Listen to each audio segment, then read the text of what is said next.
Hello and welcome to another Diabetic Witterings with me, Michael Jex, the tea drinking author who's a type 2 diabetic. Very uninteresting really.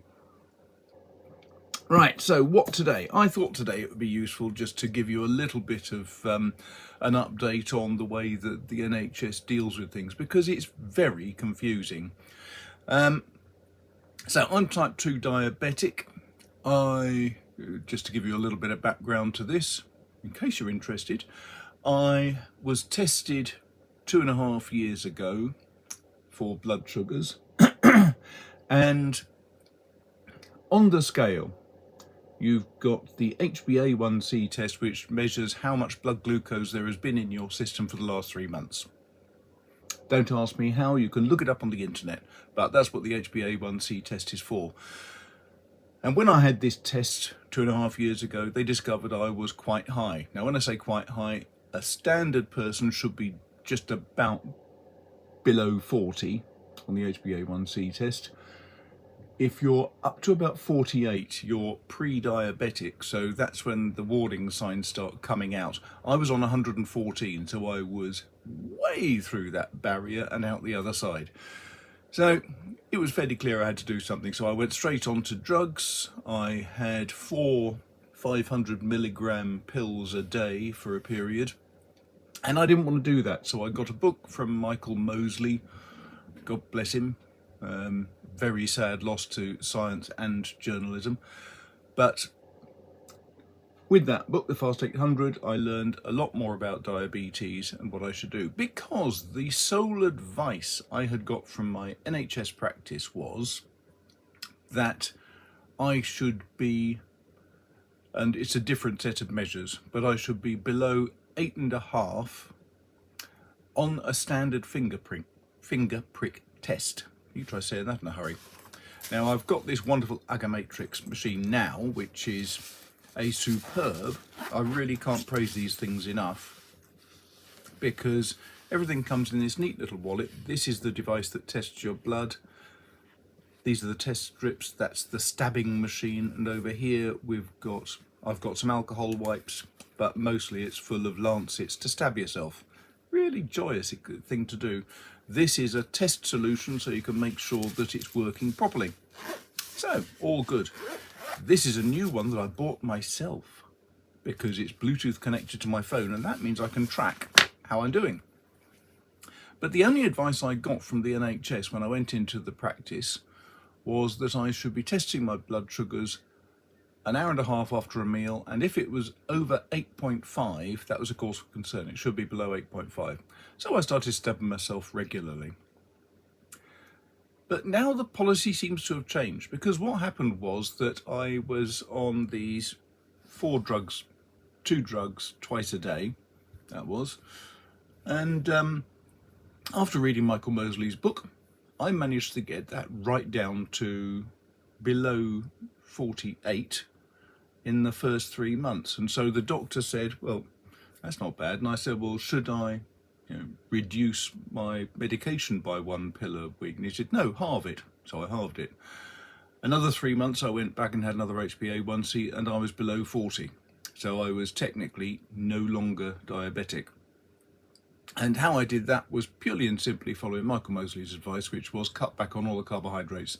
No bread, no pasta, no beer, no anything that was pleasant. No potatoes, no chips, no crisps, all of that sort of stuff. I just cut it all out, because there's nothing for me in the way of an incentive like being told you could well lose a leg or your eyesight or something similar.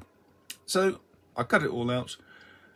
Within another 3 months I was told to stop taking all medication. There was no need, so I didn't. And since then I have been fairly routinely testing myself with these. Now the nice thing I always say is that the NHS will provide you with kit. The first Agamatrix I got was not Bluetooth connected, and that was free of charge from the NHS. Wonderful. I also get all the test strips and lancets free of charge from the NHS. But last time I went to get a prescription, I mean, I don't use stunning numbers. The lancets, I think I used 200. I'm only testing myself, I I suppose I have been 3 times a day with this. So 3 times a day, 3's into 200, so that's about 70. This is, I haven't actually done the calculation. I'm going to have to work this one out now. So I'm using 3 a day. How long would it take to get up to 200? Let's use a calculator. So what I was doing was testing myself fairly regularly, but not outrageously. But now apparently, yeah, 66 days. So that's not exactly a huge expense. Test strips, similarly, I'd get 2 bottles of test strips at the same time as the 200 Lancets. So I don't know what the cost is, I'm going to have to look that up. But I was told last time that actually, because I'm not technically diabetic anymore, I shouldn't be getting these on prescription. I ought to be buying them for myself. And to be absolutely frank, I think that's not unreasonable really, because I don't think the cost is going to be more than about 20 quid every 66, 70 days. And in fact, that's reducing now, because the last time I saw the diabetic nurse, she said, well, you're testing yourself so often, you don't need to do it that often actually. Really what we recommend is just test it every morning before breakfast. That's fine. This morning it was 6.9, nice and below 8.5. Actually a little bit higher than I'm used to, but I did have 2 pints of beer yesterday because there was a village fair. Well, that was naughty. But if naughtiness leads to such a limited impact, I'm not so worried.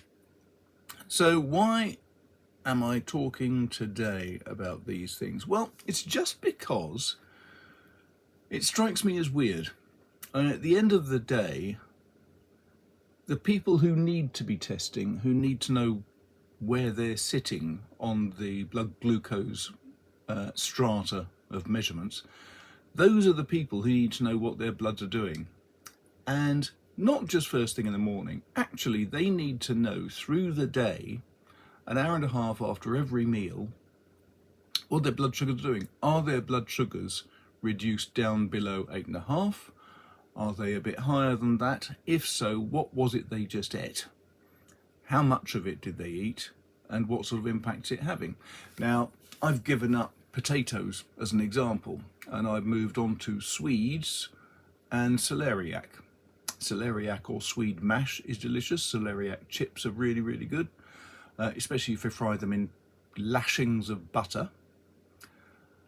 And they are a really good alternative for me. I only know that though because I had the free Lancet and test strips, and I could test myself routinely and find out that those types of vegetable had no impact on me. Because here's the weird thing. Some people are not affected by the same carbohydrates as other people. As an example, I will quite often have a lentil soup. Now I like lentil soup. I like lentils and I like soup, so the two together make a really good match. But just recently, lentil soup has started having a pretty catastrophic impact on my blood sugars. When I say pretty catastrophic, it's not catastrophic. But if I have 2 bowls of soup, lentil soup, it shoots all of my blood sugars up to around the 9 to 10 mark. And then they drop down again. But it's definitely a lot higher for that brief period.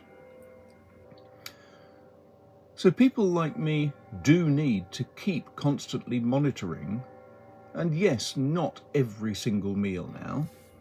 I tend to find that finger in particular gets badly bruised. It's pathetic.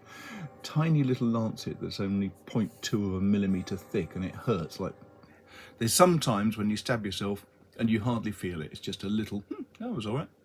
And other times it feels like you've just gone straight through the bone and out the other side. But I digress.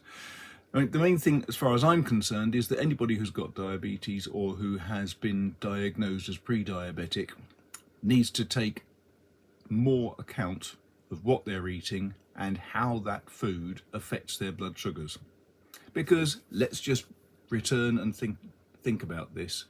The main impact of diabetes forget the idea that it's something that's going to kill you immediately, because it isn't. But it will, and it's not a case of may, it will lead to damage. I've severely damaged both eyes. I now have to go in, and it was every month, but now, thank goodness, it's every 2 months, have an injection into both eyeballs. That's not pleasant. Other people I know with diabetes have had to have their legs amputated. You know, this is not a nice disease. So if you can do anything to mitigate the risks, it's a good idea. Don't put it off till next year. Put it off until the next opportunity you have to change things, and that is the next time you eat. Why am I going on like this? Because I've got a delightful couple of friends who are a little older than me. He has got type 2 diabetes. He's going to the same medical practice as me, and he's finding it quite difficult because he's got a fairly sweet tooth. He likes biscuits, he likes puddings, he loves his trifle, various other things. We've made him some chocolate cakes from a book on diabetic eating, which is really good. I mean, these chocolate fondants are fantastic. But his wife, unfortunately, is fairly old-fashioned in the way she cooks, and she likes to cook with lashings of sugar. And if she gives him fresh fruit, she'll put sugar on it for him. If she makes a cake or a muffin, she'll put lots of sugar in it. And she wants him to be happy, and she wants him to be healthy. She's not going about it the best way. So that's the main point of today, was just the simple message that yes, if you're diagnosed with type 2 diabetes, you can control it. You may have to invest in one of these things and the test strips and the lancets. You may have to get used to the fact that, like me, you have a pain every day when you've got to stab yourself. But do it, because that way you can learn what food has an impact. You can learn what's best for you. You can control the diabetes. You can come off all drugs, because there's always side effects, especially with metformin and other similar ones. There are nasty side effects. Avoid them. Just control your diet. Keep away from sugar. Don't have biscuits. If I'm really hungry and my wife's eating a couple of digestives, I will have an oat cake. It's not the same. It's not sweet, but it has the crunch. It has the texture. And yes, it's a bit salty instead of sweet, but actually I much prefer that, so I'm happy. You may find that too. And it's just a case of finding alternatives.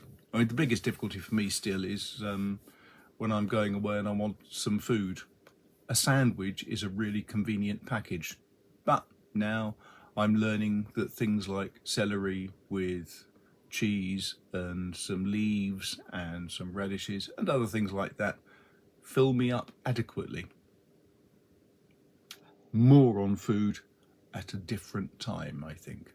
And thanks very much for watching through to this. If you enjoyed this, if you find it useful, do please feel free to buy me a coffee or send some money to Patreon or whatever it might be, because it does help keep the incentive to keep making these little chats going. I'm going to try to make it more regular, make these talks more regular. It does vary as to whether or not I've got something of any worth to actually supply you with, but I will try to keep thinking of things. Anyway, thanks very much. Do please hit the like and the subscribe and all those good things as well. And thanks for watching through till now. And I will now leave you in peace, because I've got to go and recharge my trackpad, because my computer's telling me it's going to die very shortly. Thanks very much for your time. Take care and speak to you soon. Stay healthy.